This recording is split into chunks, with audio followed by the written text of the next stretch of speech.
Sir வணக்கம். திரு Stanley, நில அளவை அலுவலர்கள் ஒன்றியம் நெல்லையிலிருந்து பேசுறீங்க சார். உங்களுடைய பிரச்சனை சொல்லுங்க சார். முதல்ல ஆசிரியர்களுக்கான பிரச்சனை நம்முடைய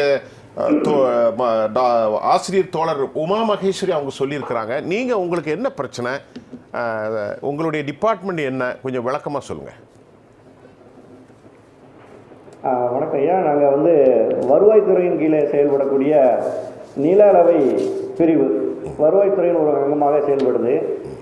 இது ஒரு மிகப்பெரிய பாரம்பரியம் மிக்க துறை. ஏறக்குறைய 1802 இந்த நில அளவை என்பது தொடங்கப்பட்டது.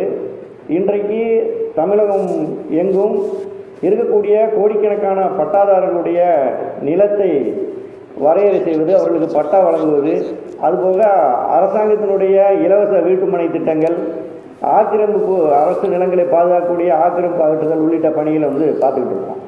எங்களுடைய துறையில் ஏறத்தாழ இன்றைக்கு ஒரு பாதிக்கு மேற்பட்ட பணியிடங்கள் காலியாகவே இருக்கு. அந்த காலி பணியிடங்களை நிரப்புங்க அப்படின்னு சொல்லிட்டு பல்வேறு காலகட்டங்களில் பல்வேறு வகையிலான போராட்டங்கள் நாங்கள் முன்னெடுத்திருக்கோம். ஆனால் இந்த அரசாங்கம் தொடர்ச்சியாக நாங்கள் நிரப்புவோம்னு சொல்லிட்டு இன்றைக்கு பார்த்தீங்கன்னா லைசன்ஸ் சர்வேயர் அப்படிங்கிற முறையில் ஒரு கான்ட்ராக்ட் அடிப்படையிலான ஊழியர்களை நியமனம் செஞ்சு அந்த மாதிரியான ஒரு வேலையை செய்கிறாங்க. காலமுறை ஊதியத்தில் பணியமர்த்தணுங்கிற எங்கள் கோரிக்கையை நிராகரிக்காங்க. அது மட்டும் இல்லாது இன்றைக்கு பார்த்தீங்கன்னா அரசாங்கம் பல்வேறு புதிய திட்டங்களை கொண்டு வராங்க.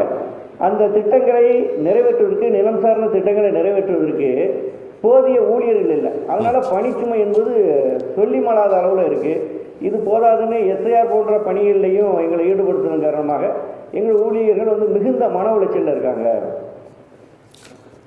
திரு ஸ்டான்லி, நீங்கள் இப்போ நில அளவை அலுவலர்களுடைய உங்களுடைய போராட்டம் முதற்கட்டமாக நான் இப்பொழுது இந்த வருடத்திற்குள்ளே கனெக்ட் பண்ணுறேன், முதல் முறை அப்படின்னு நினைக்கிறேன். ஏன்னா பல துறைகளும், போக்குவரத்து துறை, தூய்மை பணியாளர்கள், ஆசிரியர்கள், அதில் பகுதி நேர ஆசிரியர்கள், இடைநிலை ஆசிரியர்கள், மின்வாரிய ஊழியர்கள், எல்லா துறையும் எடுத்துட்டேன்.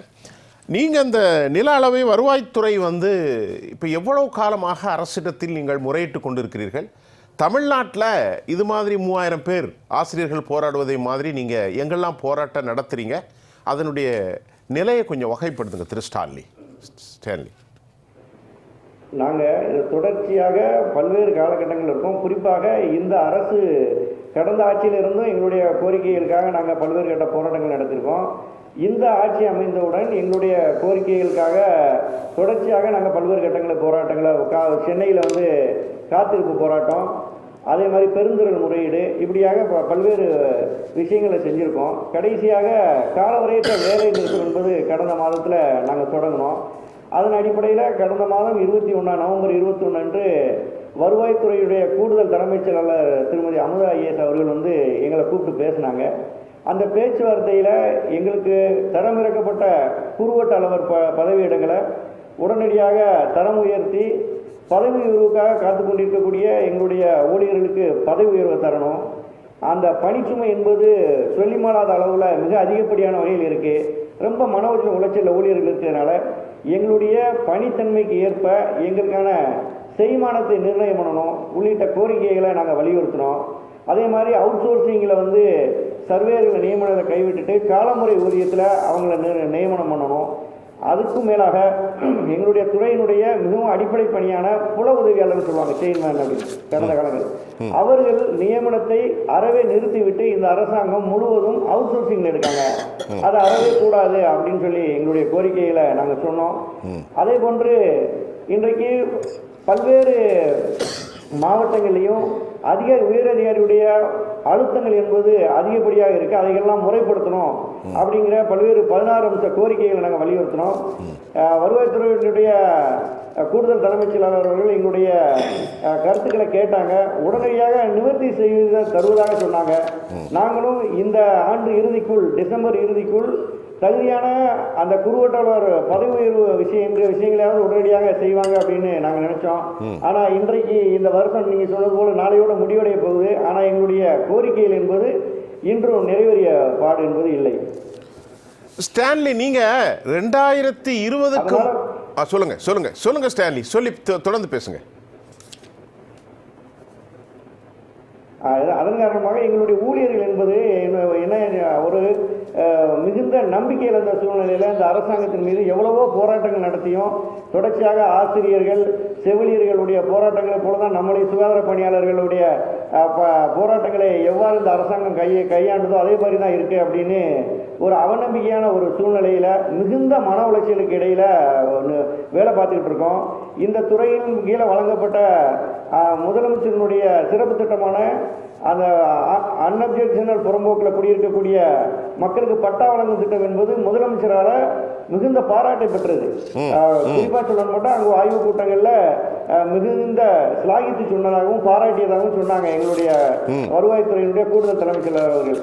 அப்படியே அரசாங்கத்திற்கு நல்ல பெயரையும் ஏழை எளிய மக்களுக்கு பட்டா வழங்கக்கூடிய பணிகளையும் மேற்கொள்ளக்கூடிய எங்களுக்கு எங்களுடைய நியாயமான கோரிக்கையில் நியாயமான பதவி உயர்வு பணி அழுத்தத்திலிருந்து நீங்கள் எங்களுக்கு அதுக்கு அதை நிவர்த்தி செய்வதற்குரிய செயல்களை செய்யணுங்கிற ஒரு சாதாரண கோரிக்கை கூட இந்த அரசு செவிமடுப்பாமல் இருப்பது மிகுந்த ஒரு வருத்தத்துக்குரிய ஒன்றாக எங்களுடைய ஊழியர்கள் பார்க்குறாங்க. இன்னும் முதலமைச்சரை அதை கவனத்தில் எடுத்துக்கிட்டு எங்களுடைய கோரிக்கைகளை நிறைவேற்றணும்னு எதிர்பார்க்காங்க. அதாவது அரசு ஊழியர்கள் இன்றைக்கு தங்களது கோரிக்கைகளை வலியுறுத்தி போராடிட்டு வராங்க. இப்போ எடுத்துக்காட்டால் நான் நில அளவைத்துறையினுடைய கோரிக்கைகளை சொன்னேன். அதே மாதிரி நான் சார்ந்திருக்கக்கூடிய வருவாய்த்துறையில் அலுவலக உதவியாளர் முதல் வட்டாட்சியர் வரையிலையும் எங்களுடைய புலவதியாளர் முறை ஆய்வாளர் வரையிலையும் இன்றைக்கு கிராம நிர்வாக அலுவலர்கள் தங்களுடைய கோரிக்கைகள் சாதாரண கோரிக்கைகளுக்காக மிக கடுமையான முறையில் இவங்களோட அரசோடு முறையீடு செய்து முடியாத வகையில் இன்றைக்கு மிகப்பெரிய போராட்டத்துக்கு இருக்காங்க. அதே போன்று இன்றைக்கு பல்வேறு அரசு துறைகளில் இருக்கக்கூடிய காலி பணியிடங்களை நிரப்பணும், ஒப்பந்த முறையை கைவிடணும், காலமுறை ஊதியத்தில் காலி பணியிடங்கள் நிரப்பணும் அப்படின்னு சொல்லிட்டு கோரிக்கைகளை நாங்கள் வச்சு போராடிக்கிட்டு இருக்கோம். இந்த அரசாங்கத்தினுடைய நம்பிக்கை அவருடைய வாக்குறுதியின் பேர நம்பிக்கையின் அடிப்படையில் இவ்வளவு நாள் காத்திருந்தோம். இவர்களுக்கான காலவரையறையாக இன்றைக்கு ஜாக்டோஜி என்கிற அமைப்பின் கீழே நாங்கள் அரசு ஊழியர்கள் ஆசிரியர்கள் அனைவரும் 1/2 தேதி எங்களுடைய காலவரையற்ற வேலை நிறுத்தத்தை ஜாக்டோஜி அமைப்பின் கீழே செயல்படுத்த இருக்கிறோம். அரசாங்கம் அந்த இடத்திற்கு எங்களை தள்ளாமல் அவர்கள் கொடுத்த வாக்குறுதி அதை நிறைவேற்றணும் அப்படின்னு சொல்லிக்கிறான். அதனை அவர்கள் செய்ய தவறினால் இந்த அரசாங்கத்தின் மீதான நம்பிக்கையை தகருமானால் எங்களுடைய காலவரையற்ற வேலை நிறுத்தம் என்பது ஜாக்டோஜி அமைப்பினுடைய பதாகையின் கீழே மிக கடுமையானதாக இருக்கும். இந்த அரசுக்கு மிகப்பெரிய நெருக்கடி அதை கொடுக்கும். அரசாங்கம் அதற்கு இடம் கொடுக்காமல் எங்களுடைய கோரிக்கைகளை நிறைவேற்றி தரணும். இது எல்லாமே அரசாங்கம் கொடுத்த வாக்குறுதி தான் அப்படின்னு சொல்லி என்னுடைய கருத்தை நிறைவு செய்கிறது.